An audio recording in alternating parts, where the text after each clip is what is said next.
श्री सीताराम जी सरकार की जय। श्री हनुमान जी महाराज जी की जय। श्री गौरी शंकर भगवान की जय। श्री अयोध्या धाम की जय। श्री सरयू महारानी जी की जय। सब संतन की जय, सब भक्तन की जय। जय जय श्री सीताराम। कबीरदास जी का एक दोहा आप सभी ने सुना होगा।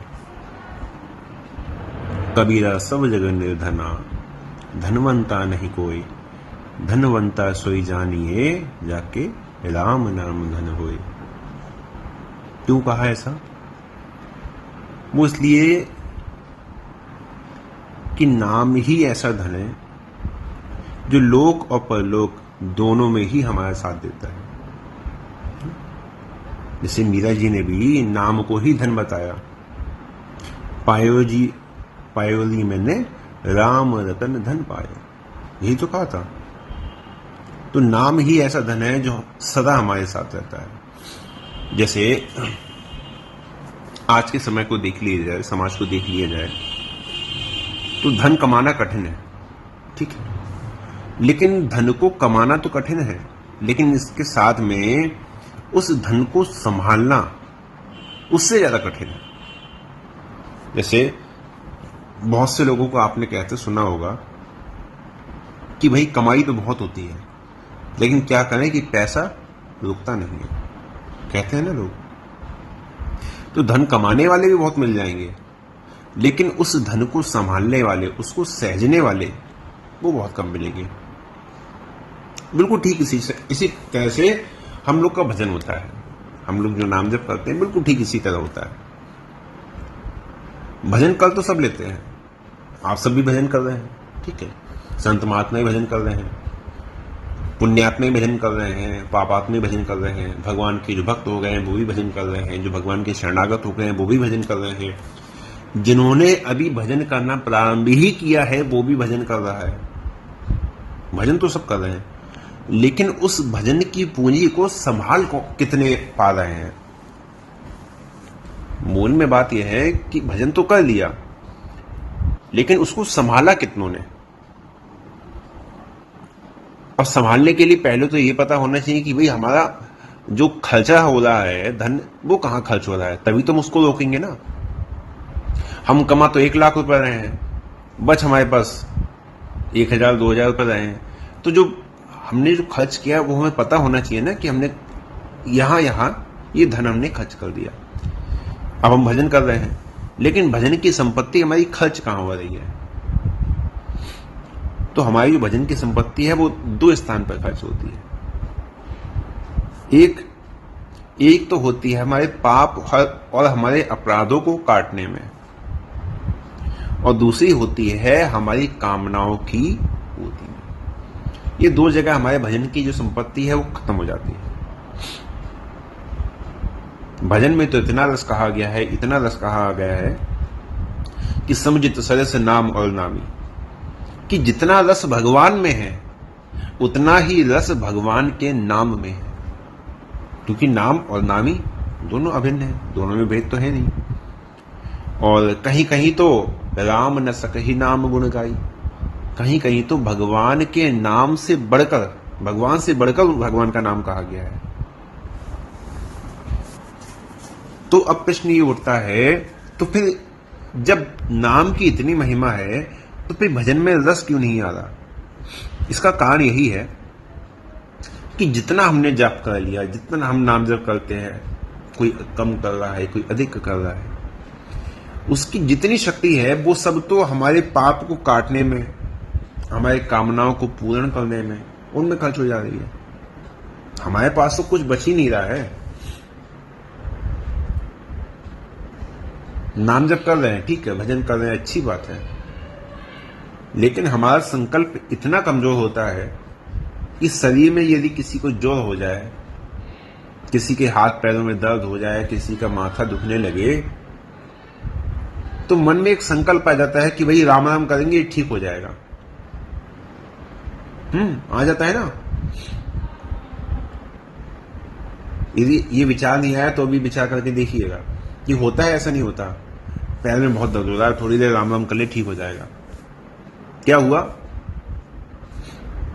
हमने नाम का संकल्प ले लिया उस कष्ट को दूर करने के लिए, उस व्याधि को दूर करने के लिए, तो पूंजी खर्च कर दी ना। अब हमारे पास तो बचा नहीं, हम तो जैसे पहले खाली थे वैसे खाली रह गए। तो फिर नाम का रस आए तो आए कहां से? एक व्यक्ति बहुत धन कमाता है, बहुत धन कमाता है, लेकिन फिर भी वो उस धन से अपने लिए कुछ नहीं कर पाता। वही टूटी फूटी झोपड़ी, वही निर्धनता का दुख, वही दरिद्रता, वही खाने के लिए परेशान। तो लोगों ने पूछा कि भाई ये बताओ, इतना तुम धन कमाते हो, ये धन तुम्हारा खर्च कहां होता है? तो उसने कहा कि देखो, कमाते तो हम बहुत है, लेकिन हमारा जितना धन है वो धन तो हमारा सबका सब हमारा जो कर्ज है उसको उतारने में चला जाता है। हमारे पास तो धन रहता नहीं, हमारे पास तो धन रहता नहीं है। जितना धन आया वो कर्ज लिया, वो चला गया। अब जब कर्ज उतरेगा तो धन रुकेगा, जब धन रुकेगा तो सुख देगा, सुख देगा तो दुख भी नष्ट होगा, दरिद्रता भी नष्ट होगी। कब? जब वो धन रुकेगा। समझे ना? तो नाम जप रूपी हम धन कितना भी कमा लें, वो हमें सुख तब देगा, वो हमें आनंद की अनुभूति तब देगा जब वो हमारे पास रुकेगा, जब हमारे पास रुकेगा, ठहरेगा, स्थिर होगा, तब देगा। स्थिर तो हम होने नहीं देते। इसीलिए अधिकांश जो साधक हैं उनका जो भजन है वो अपराध को नष्ट करने में ही दिया जाता है। अब वो अपराध, वो पाप भले ही पहले के जन्म के हों या इस जन्म के हों, अब जो सुख हमारे प्रारब्ध में नहीं है उसकी भी हम कामना करते हैं। ठीक है ना? अभी मैंने क्या कहा कि दूसरा कहां व्यय होता है? आपकी कामनाओं की पूर्ति में। आपने किसी सुख की इच्छा करी, वो आपके प्रारब्ध में नहीं है। ठीक है, आपके प्रारब्ध में वो सुख नहीं है, आपने उस सुख की इच्छा कर ली और सुख की इच्छा का संकल्प करके आप बैठ के नाम जप करने। तो अब वो नाम जप से वो सुख तुम्हारा पूरा होगा, वो नाम जप की पूंजी आपकी खर्च हो जाएगी। ये तो ना जाने जीवन में कितने लोग करते हैं, जाने अनजाने ये तो होता ही है कि आपके भाग्य में सुख नहीं है, लेकिन उस सुख की इच्छा आपने अपने प्रारब्ध के विपरीत जाके कर ली, जिस वजह से आपकी जो नाम की पूंजी है वो वहां आपकी खर्च हो गई। तो जो प्रारब्ध में नहीं है उसकी कामना, और जो दुख हमारे प्रारब्ध में है उसके नाश की कामना। समझे ना? एक तो सुख नहीं है उसकी कामना की, उसमें धन खर्च हुआ, और जो दुख हमारे प्रारब्ध में आया, जैसे मैंने कहा कि किसी के हाथ पैर में कुछ दिक्कत हो गई है ना, शरीर में ज्वर हो गया, पीड़ा हो गई, सर दर्द हो गया, सर्दी जुकाम हो गया, कोई भी शरीर में बीमारी हो गई, वो कब हुई? वो आपकी हुई पूर्व प्रारब्ध से। अब आपने उसके नाश की कामना कर ली, तो उन कामनाओं की पूर्ति में धन तो लगेगा ना, लौकिक या पारलौकिक धन तो लगेगा। तो आप लौकिक धन तो लगा देते हो, लेकिन पारलौकिक जो धन आपने इकट्ठा किया है वो भी आपका लग जाता है, आपको पता नहीं चलता। तो इस प्रकार ये दोनों प्रकार की कामनाएं भजन में रस नहीं लेने देती हैं।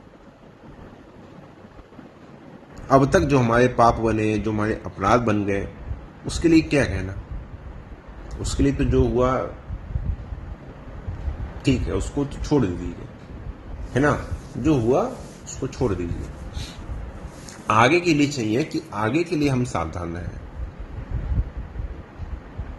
भगवान की कृपा का आश्रय लेकर अपराध से और कामनाओं से। ये अपराध और कामना रूपी जो डाकू है ना, लुटेरे हैं, इनसे अपने भजन की संपत्ति को बचाना है, वरना ये सारी संपत्ति लूट ले जाएंगे, आपको पता भी नहीं चलेगा। जैसे खाली थे ना प्रारंभ में, ये अपराध और ये कामनाएं, ये आपके भजन की सारी संपत्ति लूट ले जाएंगी, और जब अंत में यहां से जाओगे तो खाली हाथ ही जाओगे, कुछ भी तुम्हारे हाथ में नहीं होगा। अब मन में प्रश्न क्या आता है कि हमारे पाप हैं, हमारी कामनाएं हैं, क्या इनसे हम बच सकते हैं? तो इनसे पूर्ण रूप से बच पाना तो कठिन ही नहीं, लगभग असंभव से सही, असंभव ही मान लीजिए कि लगभग असंभव ही है। लेकिन ये भी संभव हो सकता है, ये संभव हो सकता है भगवत कृपा से। अभी तक क्या था, अभी तक तो हमने इनसे बचने की कोशिश ही नहीं करी, हमारा प्रयास था ही नहीं अपराधों से बचने का, या सुख दुख में हमारा कहाँ भजन खर्च हो रहा है इनसे बचने का, हमने प्रयास ही नहीं किया था।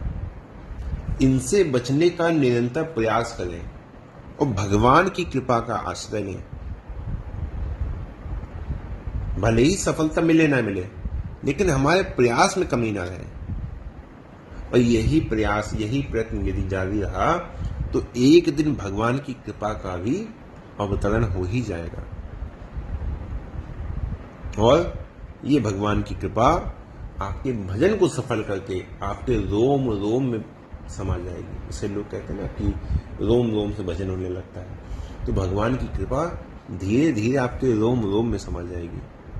इसलिए पूरी की पूरी लगन से भजन कीजिए, जितना आप लगन से कर सकते हैं उतनी लगन से भजन कीजिए, और अपराधों से बचने का प्रयास कीजिए। मन में जो कामनाएं हैं, अच्छी हैं बुरी हैं, सुख की हैं, दुख को नष्ट करने की है, उन सब कामनाओं का शमन कीजिए। केवल अपना उद्देश्य केवल भजन का। रसना रस ले नाम का, जीव नाम का केवल रस ले, और मन मन मोहन ध्यान, जीव नाम का रस ले और मन में भगवान का ध्यान हो। और कर्म करिए निष्काम है, बेग मिले भगवान। और जो हमारा जो कर्म हो वो निष्काम हो तो बेग मिले भगवान, तो भगवान शीघ्र मिलते हैं।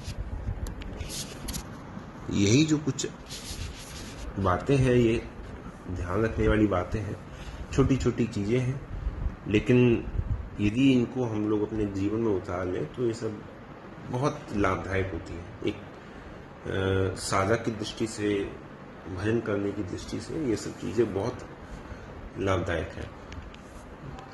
और आज के लिए यही विश्राम देते हैं। जय जय श्री सीताराम।